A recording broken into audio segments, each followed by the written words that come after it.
Welcome back to the show, Pratik. Hi, Shash.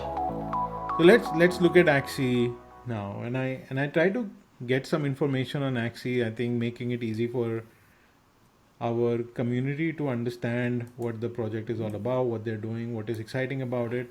Axie Infinity is a play-to-earn game in a mystical land called Lunasia.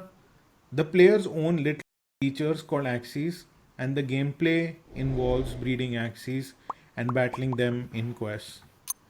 But did you know that each Axie can go sterile after 7 breeding times, which is similar to that of a dog? Did I you know didn't know that?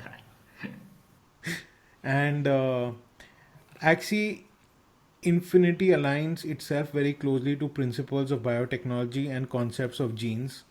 Each axis can have 3 genes, namely dominant, recessive, and minor recessive genes.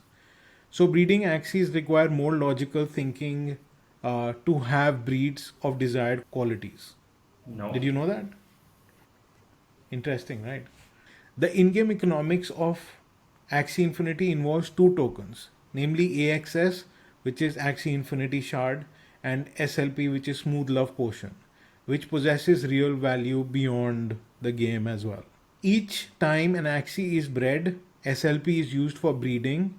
The SLP which is used for breeding, it is burnt, and this controls the inflationary character of the game. While AXS token is used to buy axes, are not burned but transferred to a community treasury for the development of the game further. So the Philippine government is planning to tax the income from the game, as the income is way more than average monthly income of the country, almost 300%. So basically the government is going to tax people for playing games and earning rewards in it. I don't think the governments need too much reason to tax anyone.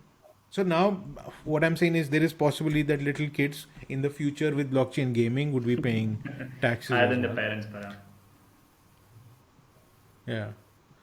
Then South Korea is also going to follow the same path for this system as well.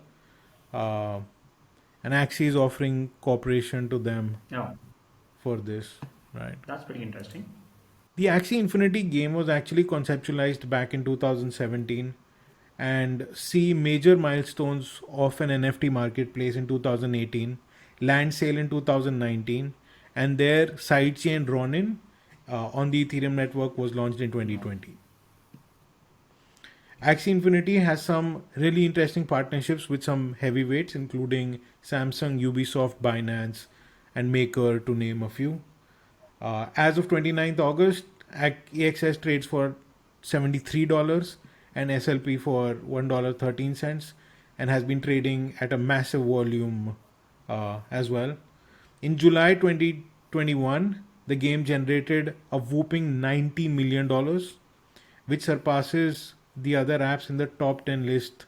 Uh, a crypto newsletter claims that an average player can earn up to 4,500 SLP in a month. Wow. These are some of the more interesting stats and facts about Axie Infinity. Uh, if you guys like these kind of information and want us to continue this format, drop and let me know in the comment below so that we can keep that in mind. Going further, we want to discuss the price. Uh, what's happening with AXS? Pratik, where do you think that the price is headed? And what should people do in the short term and the long term? Surely, Shash. So I think currently the market cap of Axie is at a whooping $4.3 billion, which is probably higher than most of the other traditional games having a much larger audience. So that is blockchain for us. And I think I'm going to share my screen. Okay, so let's talk about Axie price. So Axie is sitting at a massive market cap of almost $4.3 billion, which is probably higher than the total net worth of many of the traditional games. So that is the power of blockchain, I'd say. And a while ago, we did a technical analysis on Axie. I think it was done on 20th of July. And if you guys went to the website and took the suggestions, so we had given an entry price for Axie at $16.46. So the targets were, if 16.46 can be flipped, we could see a move towards all the way from 17 to $38. Of course, it is sitting at almost 2x the price now. But yeah, if you would have entered this, you would have probably been at almost 5x the price of your entry in just a matter of a month. So that was the past. Let's look at how Axie is looking right now. So guys, let's dump into how Axie is performing right now. We have seen a massive organic bull run where it was just not going up in a single direction. It went up, saw a little bit of correction, and again went up, saw a little bit of correction, and again went up, and we might see a little bit of correction again. And that's how most of the organic cycles work in a bullish market. So if it's just going up straight, then we might see a drop down drastically, but it has been growing up organically, as you're seeing here. And let's look at the Fib. Before that, I'd like to talk about the stochastic RSIs as well. So as soon as it went in the oversold region, so whenever you see that the RSI is dropping below this line, so it's always a good idea to enter into a long position. So as you can see with this price action, so it dropped below the 20% region for the RSI. And as soon as it started increasing up, so we saw an increase in the price action. So whenever it has gone below this zone, so it's always a good idea to buy. So the same thing happened here. Similar thing happened here as well. So if you look at this point, you can see that as soon as it dropped below the 20 RSI region, so we started seeing an upward momentum. And we are seeing a similar sign here. So if we can see a further drop down here, which could coincide with a further price action movement, and that's about the RSIs. Now let's try to look at the extended Fibonacci's. So if you look at the first part, so the 0.618 fibs are extremely important. So you start from the bottom, go towards the local top, and look at the local bottom. So this is how you draw your extended fibs. And if you look at the extended fibs, so you can see that Axie went up almost in the one. So the 0.618 fibs are pretty crucial here, and you can rightly, as you can see here, so as soon as it completed the fib extensions, so it went almost up till this high. If you consider, let me draw it up for you. So this was pretty close to the 1.618 fib. So if you were longing here, this would have been a good target profit for you. So you can accumulate more Axies at this point again. So you can see it almost went till the 1.618 fib, took a little bit of drop down, and now it is at the 2.618 fib. We could see a little bit of correction here, followed by once the RSI starts increasing. So we can see a move up towards 108 and $124. So 82 would be the first resistance, which we have seen already. And as soon as this gets broken, so we can see a move up towards 108 to $124. Now this was for the earlier fib. If you look at the latest fib extensions, we consider this as the local bottom, this as the local top, and this as the extended fib drawdown pattern. So as you can see, it is currently sitting at the 1 fib region, and a move on a larger time frame towards $101 is pretty possible. So Axie has to close above the $77 region and probably accumulate a little bit around this. So we could see some sort of a price action where it drops towards the $68 region and accumulates around this, and then we see a move up towards 101, again a little bit of drop down here and a move towards 141. So this could definitely be a possible scenario for Axie, and this is about the fib extensions for Axie. I think this could be a good possibility for Axie to move towards 101 to $141 in a comparatively medium time frame, and in a smaller time frame we could see a move towards $101, which is almost a 50% jump from the current price. Awesome. Thanks, Prateek. This was pretty interesting. I don't see a single bearish bone in your chart, so that's good. Yeah.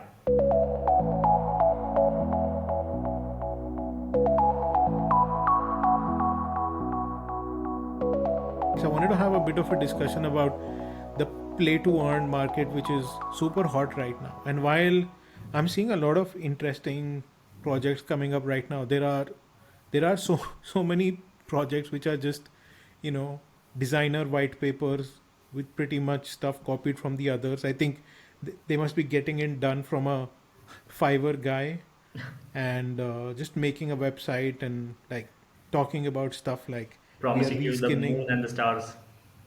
Yeah, and the thing is that it's not hard to do all this, right? Like you can buy games that failed and reskin them and launch them. That's not the hard thing. But really to get user traction, like users are only going to get smarter from here. What's going to happen is like people who play the play to earn right now will want better games, because as the tokenomics improved, as the play to earn increases, people would want to play better games, and they are the ones that will get more feature. And I think only games which have at least a decent demo that one can play with, even if they're even if their token and token launch and token use case is not finalized, those are the ones that are exciting for me at this moment. I see you are also studying these pretty seriously. What is your take on it? Yeah, absolutely, Shash. And the gaming industry is so huge. So I was just going through one of the reports. I don't have it handy right now, but the total gaming industry is in a few $100 billion right now. And in that, the one which are relying on blockchain and crypto is pretty small. And we've already seen how some of the play to earn have play to earn tokens especially have been outperforming.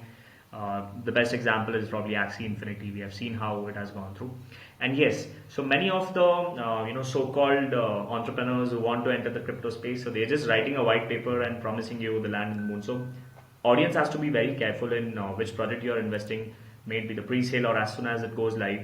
So a strong recommendation would be first look at if the product is ready, at least the beta version or the test version is ready. And if you feel otherwise, like you rightly said, it's very easy for someone to just make those graphics and tell you that we are going to come up with this game and with these features. But if you are looking to invest, go with a good team which has prior experience in the gaming industry, and at least the beta version or the test version of their product is live, and you have seen something what what they are planning to build, rather than just blindly trusting and entering any single play to earn games. But yes, this industry has a great potential for sure, and this is probably we have seen the first leg already, like the way we saw initially with the NFT phase, where every single NFT project was absolutely going through the roof. Same we saw with the DeFi space, where any DeFi product was absolutely going through the roof, and this is what has begun now for gaming projects. So the market for this is pretty hot right now, Yeah. but just we need to be so whenever the market gets really hot, that is where we need to be more careful in investing in the right kind of projects.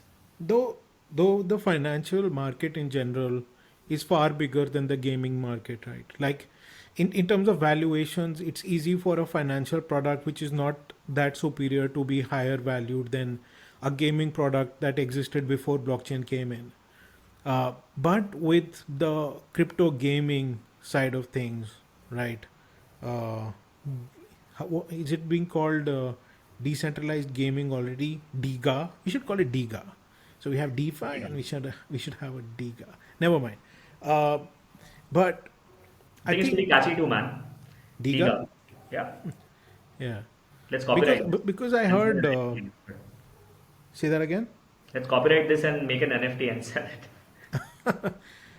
Yeah. No.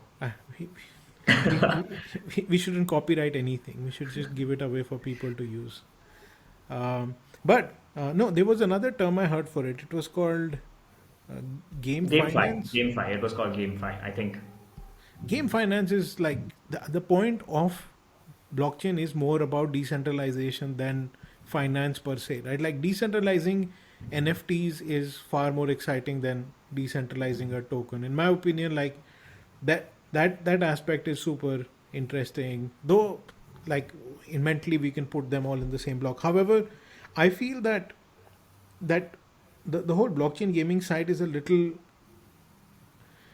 I'm not going to say it's overvalued or undervalued. Definitely, I feel some of the stuff is not valued correctly. And I think what is bound to happen is that uh, there will be a understanding of where the value of certain games lie, and it will be exciting to see where it heads. Because if it stays where it is for too long, then like you always do in your technical analysis, you say, okay, there is this resistance which is here, and people are unwilling to kind of compromise. And like I've been very excited about blockchain gaming for a really long time, and seeing this happen and seeing these valuations is exciting nonetheless. Scary though, but exciting at the same Yeah, time. yeah, for sure. And I think once we start seeing more quality games, like it could be RPGs or it could be a one-on-one, or I mean, I would be really happy to see a game like maybe Dota or something that comes in this space and have those skins as NFTs and have those weapons as NFTs, and that could really be a good game changer in this field as well. Actually, that's the scary part. Like the biggest real world games with like hundreds and millions of users are valued way lesser than Then, some of our exactly. blockchain games, right? And that's That's that's true. sort of the scary part in my opinion. Exciting yet scary, right? Like I I can't get myself to buy some of these blockchain games, and they're doing really well. I've been super excited about it. Like Star Atlas was a game I've been exciting since I saw it in the beginning, and They've got a like pretty good graphics, man. I've seen that game personally as well. It's pretty good graphics. yeah, they're doing some really interesting stuff, and they were smart enough to kind of nail everything. Like they started building and using Solana before Solana had actually taken off as crazily as it did. They started working with them like 8 9 months ago, and that was pretty smart. And then you can see that the team knows what they want to build. They know how they're gonna kind of bring this metaverse into reality, and I think that brings us to Solana, right? Like so much is happening with them. Like they Yeah, were, price just never stops growing, man. yeah, and their growing community and people are just realizing that, well, these layer ones are going to get even more exciting because we had that whole phase where you know ETH went crazy, and then people had issues with the fees, etc. And then we had a major movement with Binance Coin with launch of Matic BSC and and the then EVM. Yeah, and even though Binance Chain initially was Tendermint SDK from Cosmos, they realized their issue and instantly launched Binance Smart BSC. Chain, which is different from Binance Chain. BSC's EVM, Yeah, so they could run all the tools on it, and BSC's success and then Polygon success kind of led to other chains getting interest from people as well. And even though Solana had a lot of, like, the ecosystem in generally had a bit of UX UI issues in the beginning, they have gotten a lot of interest and attention because of the way liquidity works on their chain, right? And absolutely. Yeah, I was going to say that. So I feel there are two reasons for it. One being the tech and the block finality, the transaction per second, that being very high, and just the way Binance Smart Chain was backed by Binance. So we have another giant and mammoth backing Solana in terms of Alameda and FTX. So they have this great support as well, which is yeah, constantly supporting projects on the Solana ecosystem, which is also required because of course if Binance Smart Chain has a backing of Binance, so with Solana having the backing of FTX, so we've seen that this is also required, and I think both of them clubbed together has been one of the major reasons for the success of in terms of price action of Solana, especially.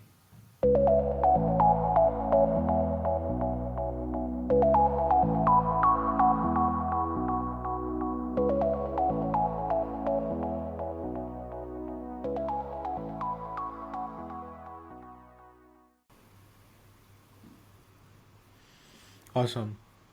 Still need to figure out how to end these videos, so need to say something like "Daddy loves you very much" or something.